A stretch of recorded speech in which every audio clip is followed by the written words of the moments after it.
morning toast to evening wine, yeast is mankind's daily blessing, and our communion with this little fungus is deepening year by year.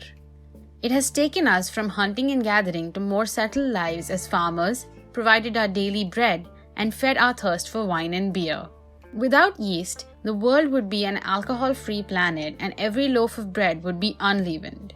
In present times, yeast has become a crucial part of biotechnology, generating a catalogue of life-saving medicines and billions of gallons of biofuels in the quest to slow climate change. Yeast, the sugar fungus, has been civilization's invisible partner from the get-go. Yeast cells were among the first microorganisms seen after the invention of the microscope in the 17th century. Anton Van Leeuwenhoek examined them in drops of beer in 1680, although he did not consider that these tiny globules were alive. Chemists, including the French scientist Antoine Lavoisier, studied the fermentation process in winemaking in the next century.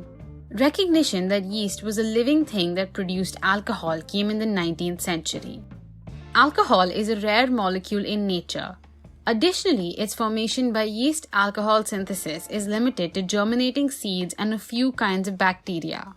Yeast uses glucose and other sugars to fuel the dynamism of its cells.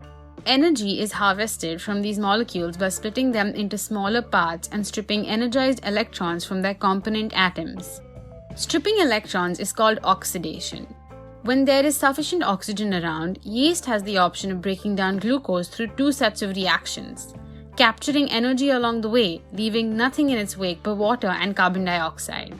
Stage 1 is called glycolysis and stage 2 is called a citric acid cycle. The fungus is proficient in adjusting to the loss of oxygen and can keep running differently.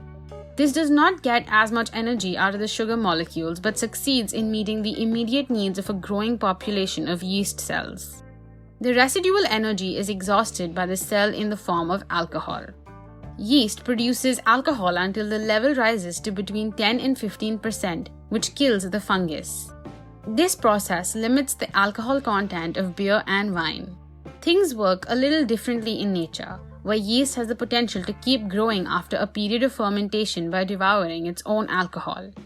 This dexterity allows the fungus to create, concentrate, and consume alcohol. The discovery of yeast's effectiveness in raising bread dough was more serendipitous than its adoption for brewing and would have escaped our attention if we had not made beer and wine first. Bread will never rise without a big shot of fresh yeast, and the most likely source was an accidental splash of aromatic froth from the top of a beer vat.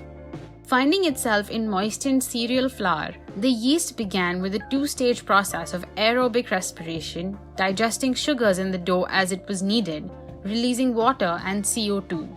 Alcoholic fermentation would have kicked in too as oxygen level dropped, releasing alcohol and more bubble of CO2 in the dough. This sight of rising dough must have seemed magical to the early bakers, and it remains so today. Besides its efforts in making wine, beer, and bread, yeast has become more indispensable in the modern science of molecular genetics.